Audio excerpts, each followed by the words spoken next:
Dia muntah keluar lemah. Keluar lemah tu. Muntah tu. Lemah keluar tu ada darah. Allah. Ada tembak lah tu. Oi. Lepas makan madu. Tambah tu ke hari Jumaat lah. Pasal apa? Ada masalah apa ni? Sampai muntah keluar darah ni? Yang muntah lemah tu keluar darah. Oi. Agak-agak pasal apa? Nak agak betul. Kemudian. Sebelum ni pun memang itu kalau ada. Macam mana?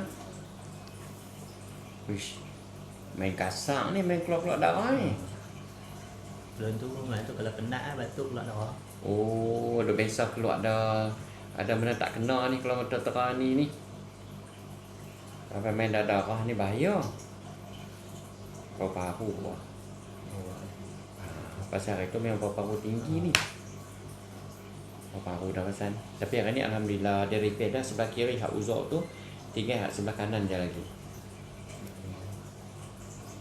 Uish, tak boleh melawak. Main darah-darah ni. Lepas tu ada rasa apa-apa lagi tak? Ada rasa lain tak ada lah. Cuma dia tu lah penat ni kadang-kadang.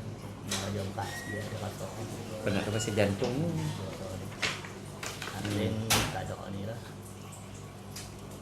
Kalau tak lagi habis ni jangan tekan nombor nak bagi yang nombor 10 masuk. Dah boleh sampai. Okey.